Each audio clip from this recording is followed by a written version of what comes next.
기도드립니다. 아멘. 예, 말씀 같이 보도록 하겠습니다. 오늘 같이 보시는 말씀은 다니엘서 4장 8절에서 18절까지 말씀입니다.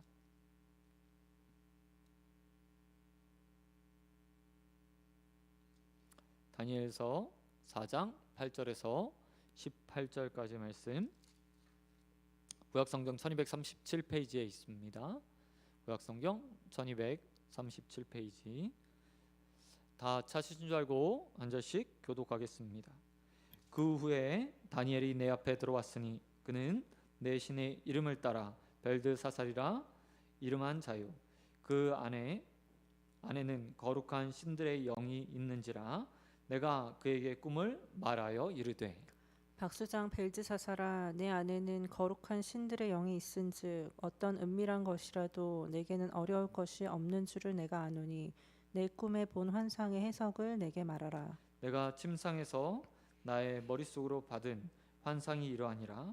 내가 본즉 땅의 중앙에 한 나무가 있는 것을 보았는데 높이가 높더니 그 나무가 자라서 견고하여지고 그 높이는 하늘에 닿았으니 그 모양이 땅 끝에서도 보이겠고 그 잎사귀는 아름답고 그 열매는 많아서 만민이 먹을 것이 될 만하고 들짐승들이 그늘에 있으며 공중에 나는 새는 그 가지에 깃들리고 육체를 가진 모든 것이 거기에서 먹을 것을 얻더라.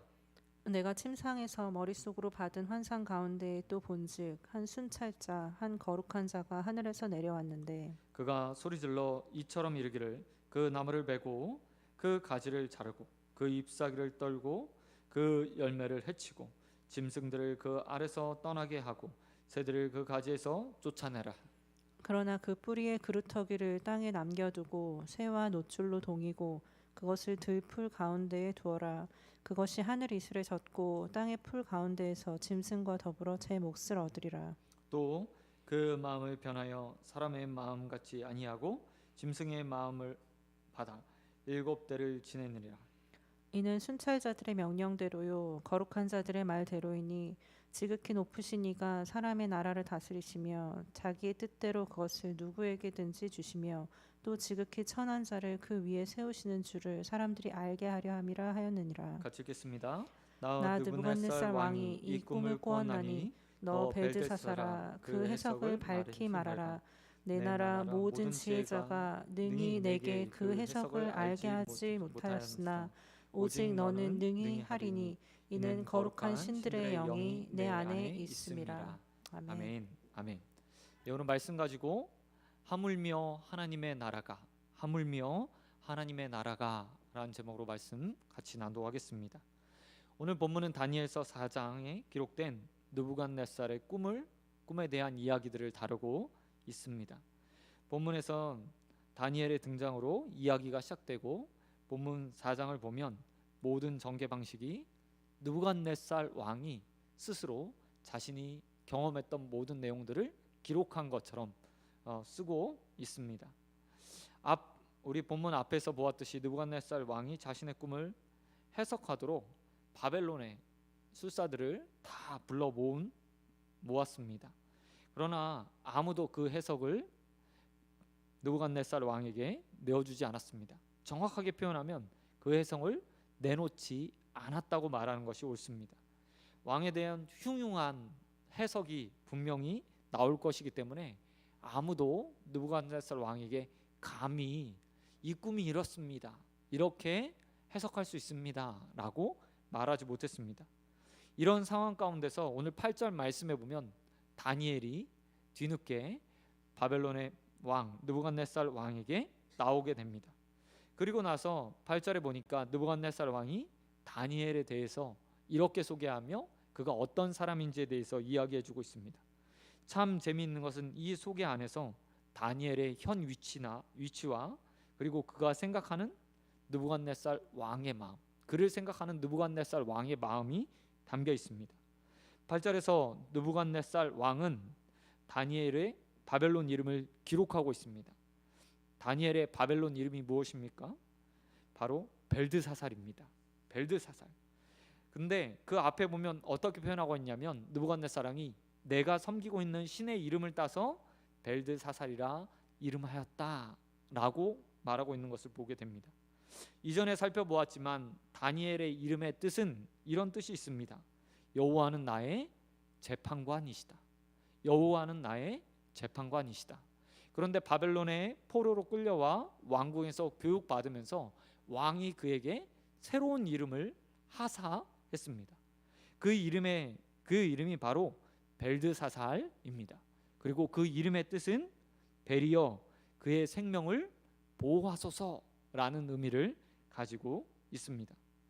이런 이름의 뜻을 가진 다니엘, 또 다른 이름을 자신을 통해서 주어졌다고 느부갓네살 왕이 말하고 있는 겁니다.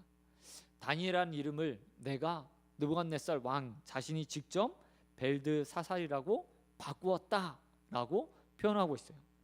이렇게 표현하는 이유는 느부갓네살 왕이 가지고 있는 다니엘에 대한 미안한 마음 때문입니다. 다니엘서 2장에서 느부갓네살 왕의 꿈을 해석해 주었습니다. 그때부터 그의 위치가 아주 높이 올라가게 되었어요. 하지만 느부갓네살 왕 그 이전에 1장에서 다니엘 이름을 벨드사살로 바꿔버린 다음에 완전히 바벨론에 동화돼서 살기를 바랬던 겁니다. 그런데 다니엘의 신앙을 보시기 바랍니다. 1장에서 어떻게 합니까? 왕의 음식을 거부하며 신앙을 지켰습니다. 뿐만 아니라 2장에서는 꿈을 해석해주며 다니엘이 섬기는 신이 참 하나님이라는 사실들을 온전하게 느부갓네살 왕에 보였습니다. 뿐만 아니라 3장에서는 다니엘의 세 친구가 풀무불에 들어가는 그런 고난을 당하는 상황 가운데서도 하나님을 버리지 않고 온전하게 하나님을 섬기면서 하나님만이 참신이라는 것을 느부갓네살 왕에 보인 겁니다. 그리고 나서 오늘 본문의 4장 사건이 기록되어 있어요. 그때쯤 되었을 때 오랜 시간 느부갓네살 왕이 다니엘과 함께하면서 그의 이름을 바꾼 것에 대한 미안함을 가지고 오늘 다니엘 이름을 내가 이름 바꾼 벨드사살이라는 표현으로 그 안에 이렇게 기록하고 있는 것을 보게 됩니다. 또 다니엘에서 말하면서 그는 이렇게 말하고 있습니다. 그 안에는 신들의 영이 있다. 신들의 영이 있다. 왜 그렇습니까? 다니엘이요 아무도 해석하지 못했던 꿈을 해석하는 영적 능력을 가지고 있었기 때문입니다. 다니엘의 위치를 생각해 보면 참 과분한 표현인 것 같습니다. 그러나 또 반대로 생각해 보면 다니엘이 얼마나 느부갓네살 왕에게 존경을 받고 또 신망을 얻고 있는지도 그 안에 다 알 수 있다는 겁니다. 다니엘이요 바벨론의 포로로 살고 있는 자였습니다. 그런데 이방 땅의 왕에게 인정받는 삶을 사는 거예요. 왕마저도 인정하는 다니엘의 삶, 그 삶이 오늘 본문 가운데 느부갓네살 왕이 표현하는 그 한 구절 안에 다 들어있다는 거죠.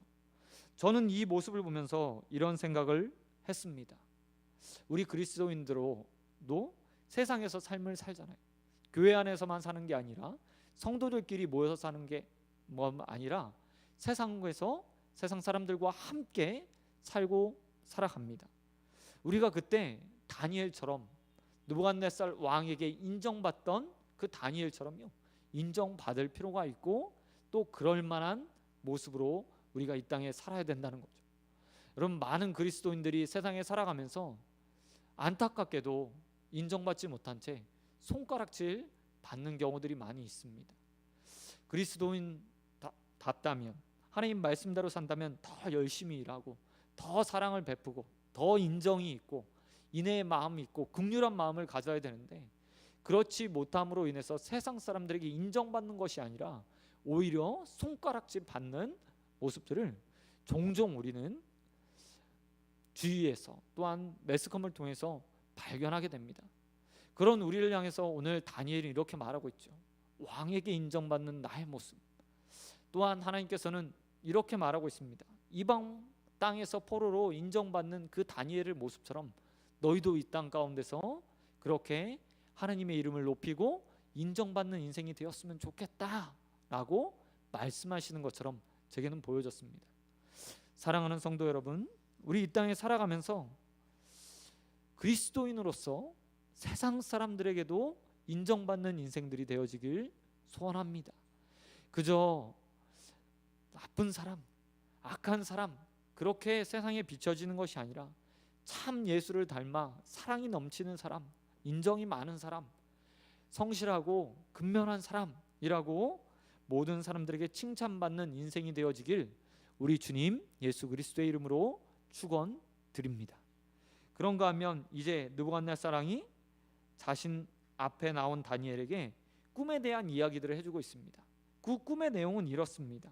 느부갓네살 왕이 꿈을 꾸었는데 세상의 중심에 한 나무가 서 있었습니다. 근데 그 나무가 너무 잘 자라는 거예요. 그런데 어디까지 자랐다고 이야기합니까? 하늘을 닿을 만큼 아주 높게 자랐다고 이야기합니다. 그리고 그 모양이 땅 끝에서도 다 보일 만큼 아주 거대하게 자랐다고 이야기해요. 뿐만 아니라 잎사귀는 아름다웠고 열매는 너무나 풍성하고 많이 자라서 모든 사람들이 먹을 만한 그런 열매를 제공하는 나무가 되었다고 이야기합니다. 사람뿐만 그렇게 되었습니까? 아닙니다. 들짐승들도 새들도 그 나무에 털을 잡고 살 만한 거대한 나무 하나를 보았다고 이야기하고 있습니다. 다니엘은 그 꿈을 딱 듣고 나서요, 그 꿈에 대해서, 이 나무에 대해서 이렇게 말합니다. 4장 22절 말씀해 보니까 느부갓네살 왕, 그 왕이 바로 그 나무와 같다고 이야기합니다. 뿐만 아니라 느부갓네살 왕이 세운 바벨론 제국이 그 나무라고 이야기하는 것을 볼 수 있습니다. 그런데 전 이 모습을 보면서요, 나무로 묘사된 하나님의 나라의 모습을 생각하게 되었습니다. 우리 소원교회 주제성구가 누가복음 13장 19절 말씀에 있는데요, 거기 보면 하나님 나라를 예수님께서 비유하면서 채소밭에 심은 겨자씨 하나에 비유하면서 그 겨자씨가 자라서 새들이 깃들 만한 나무가 된다고 말씀하시는 거 보게 됩니다. 그 모습과요, 저는 오늘 느부갓네살 왕, 그 왕과 그 바벨론 제국에 대한 꿈이 아주 일맥상통하는 것처럼 보였어요. 사실 고대 근동에 보면, 신화에 보면 느부갓네살 왕이 말한 세상의 중심에 있는 한 나무, 이 나무에 대한 이야기들이 고대 근동의 신화에 굉장히 많이 등장합니다. 사람들은 그 나무가 하늘과 땅을 이어주는 역할들을 하고요, 또 생명의 근원이라고 신화에 이렇게 이야기되는 것을 볼 수 있습니다. 느부갓네살 왕이 그 꿈을 꾼 겁니다. 그리고 느부갓네살 왕을 통해서 실제로 그렇게 거대한 제국이 세워졌죠. 역사에 보면 지난주에 나누었던 것처럼 바벨론은 동으로, 서로, 북으로, 남으로 영토를 굉장히 많이 확장했습니다. 당시에 초강대국이었던 애굽 역시도 바벨론 왕 느부갓네살 왕이 점령했습니다. 뿐만 아니라 서쪽으로는 로마의 근처까지 있는 큰 섬까지요 점령하는 아주 거대한 제국을 만들었던 것을 보게 됩니다. 그리고 지금 이 꿈을 꾸었을 때 느부갓네살 왕이 거의 자신의 왕국을 완벽하게 세운, 더 이상 점령할 나라가 없을 만한 큰 나라를 세운 상태였다는 겁니다.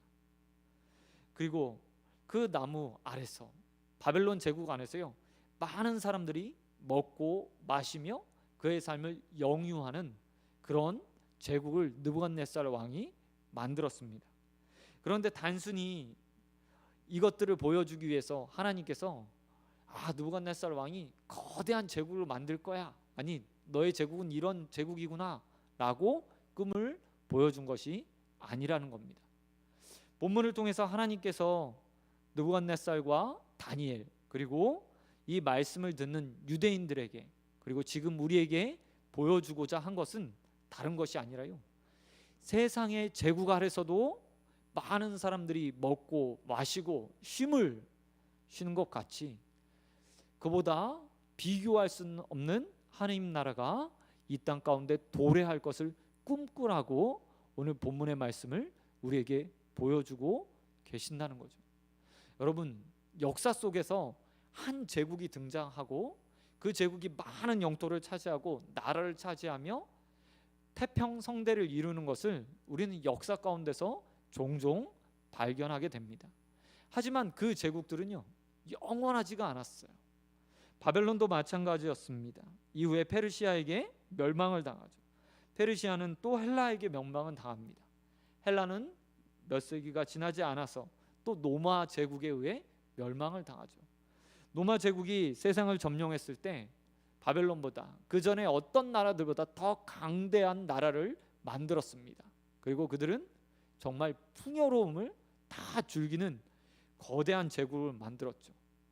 오죽했으면 먹고 토하는 것을 반복하기 위해서, 좋은 음식 먹기 위해서 먹고 토하는 것을 반복하는 그런 제국을 만들 만큼 로마 제국은 번성했었습니다. 하지만 그 제국은 결국 멸망했죠. 지금 초강대국인 미국, 중국이 있지만 그의 위세들도요, 언젠가는 또 무너지고 꺾이고 말 겁니다. 하지만 그런 제국 안에서 많은 사람들이 평화를 누리고 풍요를 누리는 삶을 살죠. 그 세상과 비교할 수 없는 것이 바로 우리 하나님 나라라는 겁니다. 세상의 제국도 그렇게 사람들에게 풍요를 주는데 하나님 나라는 오죽하겠습니까? 하나님 나라와 세상의 제국이 비교할 만하겠습니까? 세상의 제국도 이러한데 하물며 하나님 나라가 그보다 못지 않겠습니까? 여러분, 우리가 잘 알고 있듯이 요한이 자신 하나님 나라를 목도하고 난 이후에 요한계시록을 썼습니다. 그런데 하나님 나라, 그 천국을 묘사하는 데 있어서요, 어떻게 묘사할까 고민하다가 자신이 본 그 모든 것들을 자신이 알고 있는 언어를 통해서 하나님 나라를 표현하게 돼요. 그런데 무엇을 통해서 표현하죠? 바로요, 12보석을 통해서 하나님 나라를 표현하게 된 걸 보게 됩니다. 하나님 나라가, 천국이 보석으로 돼 있어서 그렇게 한 게 아니라 요한이 보기에 너무나 아름다운데 자신의 말로, 자신의 경험으로, 자신이 알고 있는 지식으로 다 표현할 수 없었던 거예요. 그래서 당시에 사람들이 가장 가치 있다고 생각했던, 그리고 유대인들에게 있어서 가장 훌륭한 보석이라고 생각했던 12보석을 통해서 하나님 나라를 표현하게 되었던 것을 보게 됩니다. 뿐만 아니라 우린 창세기에 나타나는 에덴 동산을 통해서 하나님 나라의 그림을, 그리고 하나님 나라의 모습을 상상해 볼 수 있죠. 여러분, 에덴 동산에는 비가 없이도 매일매일 식물이 자라났고, 사람이 농사하지 않아도 먹을 것을 취할 수 있었고, 동식물들이, 또 모든 동물들이 경쟁하지 않아도 살 수 있는 그런 나라였습니다. 이 세상이 아무리 완벽해도 그 하나님 나라와 같지 않아요. 아무리 풍요로운 나라에서도 가난한 자가 있고 부자가 있습니다. 빈부의 격차가 있고 또 그 가운데 누릴 수 있는 것의 차이가 있습니다. 하지만 하나님 나라는 그렇지 않죠. 이 세상의 제국과 비교할 수 없는 하나님 나라가 이 땅 가운데 세워지게 될 것입니다. 여러분, 그 사실들을 믿고 하나님 나라, 우리가 또 그 안에서 누리게 될 영광과 복을 소망하고 기리는 저와 여러분 되길 우리 주님 예수 그리스도의 이름으로 축원드립니다.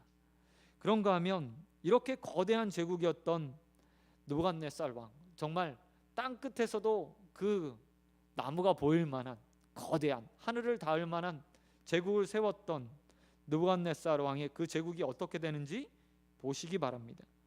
13절에서 14절 말씀해 보면 한 순찰자가 등장합니다. 그리고 그 입에서 하나의 명령이 쏟아지게 돼요. 13절에 보니까 순찰자라는 단어가 사용하고 있는데 72년에 보면 천사, 하나님의 천사로 아예 번역을 해버렸습니다. 하나님의 사자를 통해서 메시지가 전달돼요. 그리고 14절에 보면 그 메시지에 대해서 이렇게 말하고 있습니다. 그 나무를 베고 그 가지를 자르고 그 잎사귀를 떨고 그 열매를 해치고 그 짐승들을 그 아래서 떠나게 하고 새들을 그 가지에서 쫓아내버려라. 어떻게 되는 거죠?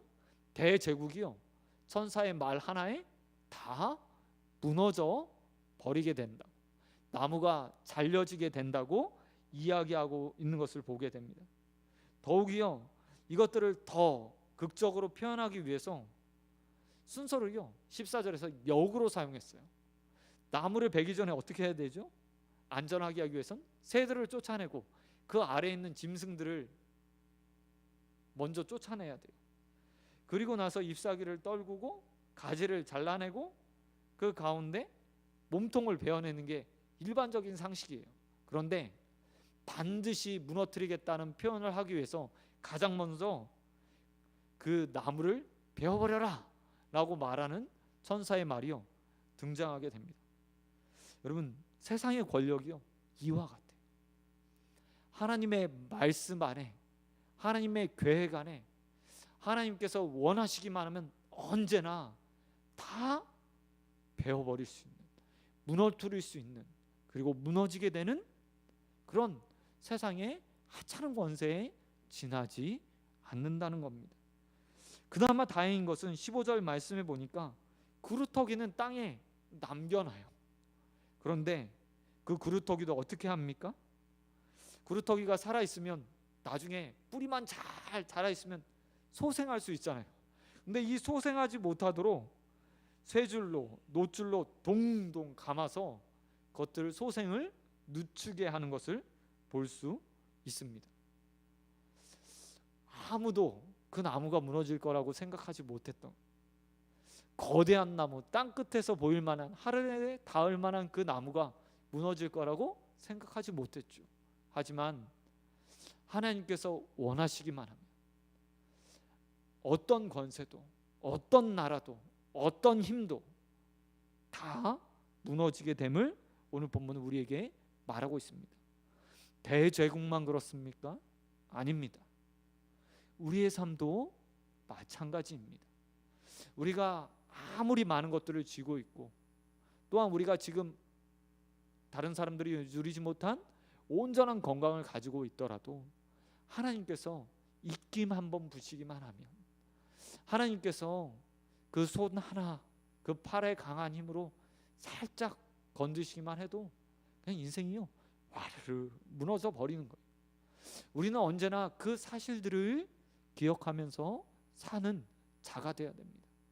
하나님 앞에서 겸손한 마음으로 주님이 나의 인생의 주관자 되시며 모든 것들을 허물고 세우실 수 있는 분이라는 것을 인정하며 살아야 합니다. 그런 삶을 사시게 되길 주님의 이름으로 축원드립니다. 그리고 오늘 17절에 보니까 이와 같은 메시지가 또한 선포되는 것을 보게 됩니다. 이 순찰자들의 명령대로 거룩한 자들의 말대로니 지극히 높으신 이가 그 나라를 다스리시며 자기의 뜻을, 그것들을 누구에게든지 나타내실 것이다 라고 말씀하시는 것을 보게 돼요. 분명하게 드러내고 있는 거죠. 하나님이 이 세상의 주관자시다. 어떤 왕도 어떤 권세도 그 가운데에 다 순복해야 된다를 보여주고 있습니다. 저와 여러분도 이 저녁 그 하나님 앞에 순복할 수 있게 되길 소원합니다. 우리의 강함을 주장하는 것이 아니라, 우리의 부유함을 주장하는 것이 아니라, 우리의 삶과 세상의 역사 모든 것들을 주관하시는 하나님 앞에 겸손하게 서게 되길 우리 주님 예수 그리스도의 이름으로 축원드립니다. 그런가 하면 마지막으로 오늘 본문이 말하고 있는 것이 있습니다. 느부갓네살 왕에게 이렇게 꿈을 보여주시는 이유가 뭘까요? 사실 하나님께서 그 나라 그냥 무너뜨리면 되잖아요. 원하시면 그를 정말 하나님의 말씀대로 그냥 다 무너뜨려서 소생하지 못하도록 만드시면 되잖아요. 아무 말 없이요.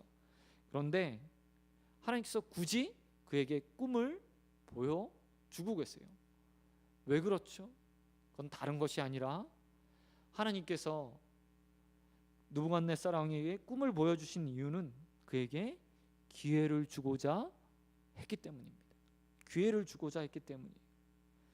느부갓네살 왕의 꿈이요 다 해석됩니다. 그리고 그가 걱정했던 16절에 보면 나무가 갑자기 사람처럼 표현돼요. 그리고 그 마음이 변하여 사람의 마음과 같지 아니하고 짐승의 마음을 받아 7대를 지나리니 라고 말하면서요 나무가 사람이라는 것을 분명하게 보여주고 있거든요. 그리고 나서 7년 동안 그 마음이 짐승과 같이 될 거다라고 말해요. 다니엘이 나중에 이 말을 다 해석해 줍니다. 그리고 실제로 느부갓네살 왕이 그때부터 정신이 나가서 7년 동안 광인처럼 살다가 왕궁으로 복귀를 해요.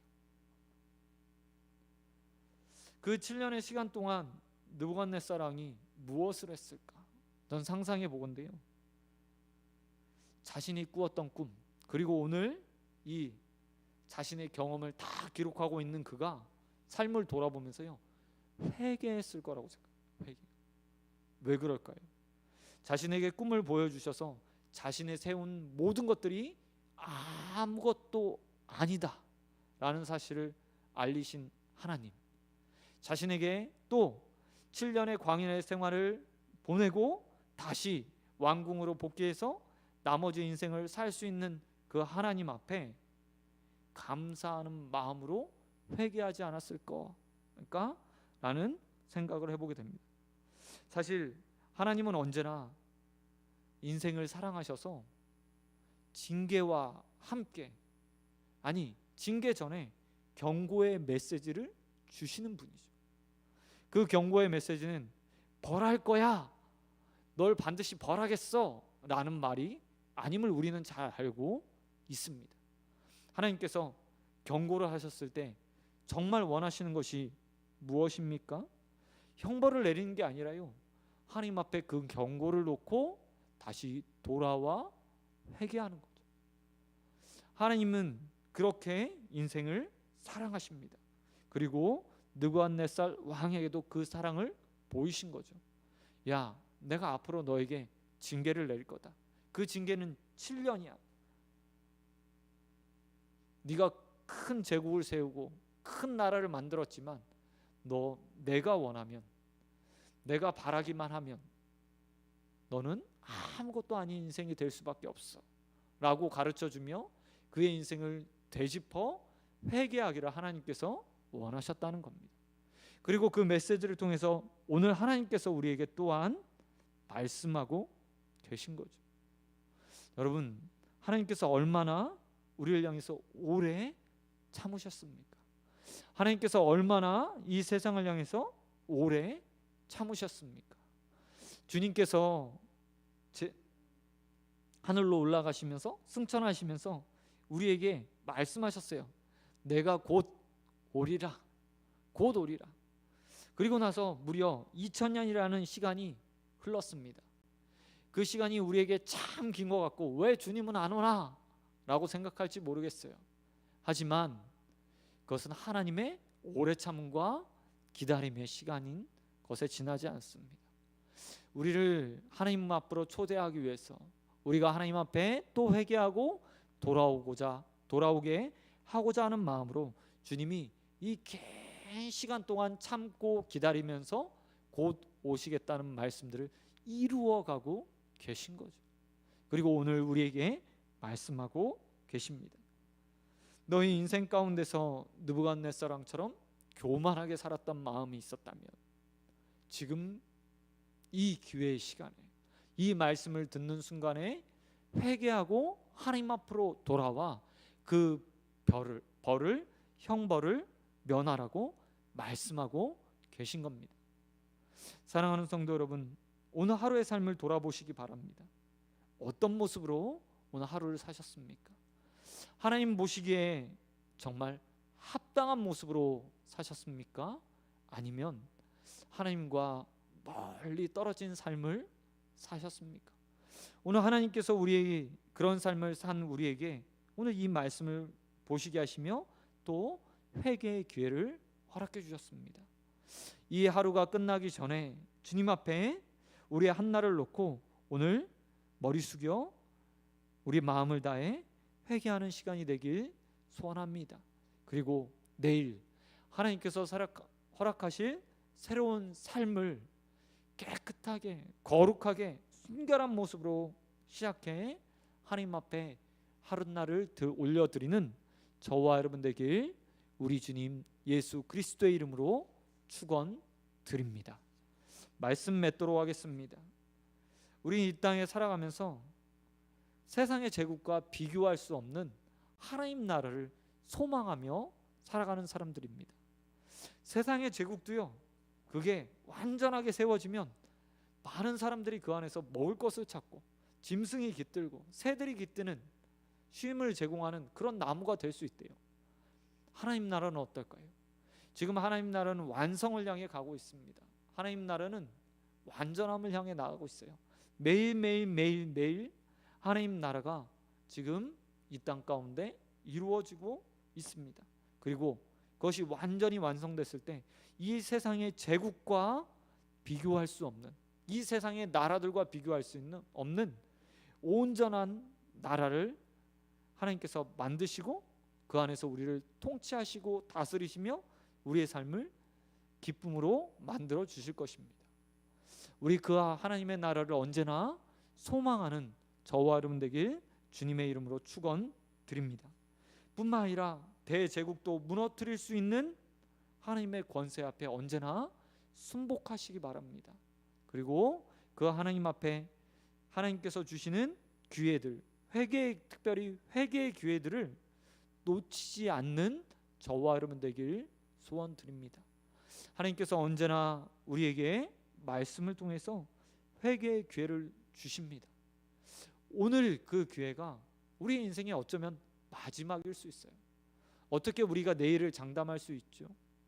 1분 1초도 앞을 보지 못하는 우리가 어떻게 우리의 인생에 오늘 주어진 회개의 기회가 마지막이 아니라고 장담할 수 있겠습니까?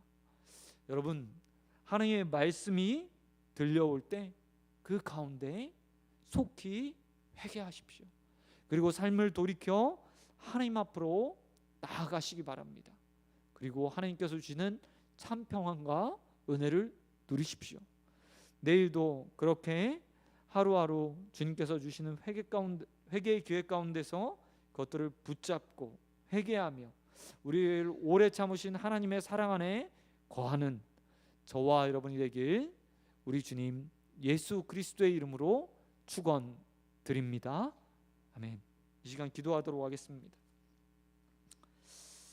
하나님 아버지 감사합니다. 하나님의 나라가 이 땅 가운데 속히 임하기를 소원하고 기도합니다. 하나님, 세상의 제국도 그것이 세워졌을 때 그 가운데서 많은 사람들이 풍요를 누린다고 합니다. 느부갓네살 왕이 그런 제국을 세웠다고 합니다. 그와 비교하지 못할 하나님의 나라가 하나님을 통해서 세워져 가고 있고 완성을 향해 나아가고 있습니다. 우리 한 사람 한 사람 성도로 그 하나님을 나라를 사모하게 하시고 저 천국을 사모하는 마음을 가지고 살아가는 자들 되어질 수 있도록 은혜 베풀어 주시옵소서. 또한 늘 교만하지 않고 언제나 하나님께서 우리의 인생을 꺾으시면 우리의 인생이 풀과 같이 마를 수 있다는 사실들을 기억하며 살아가는 자들 될 수 있도록 은혜 베풀어 주시옵소서.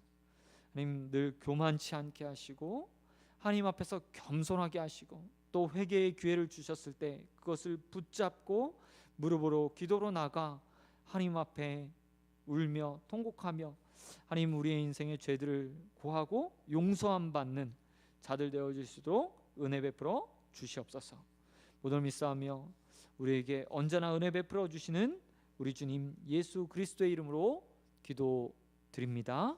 아멘. 너희는 이렇게 기도하라. 하늘에 계신 우리 아버지, 아버지의 이름을 거룩하게 하시며 아버지의 나라가 오게 하시며 아버지의 뜻이 하늘에서와 같이 땅에서도 이루어지게 하소서. 오늘 우리에게 일용할 양식을 주시고 우리가 우리에게 잘못한 사람을 용서하여 준 것 같이 우리의 죄를 용서하여 주시고 우리를 시험에 빠지지 않게 하시고 악에서 구하소서. 나라와 권능과 영광이 영원히 아버지의 것입니다. 아멘. 우리 기도하며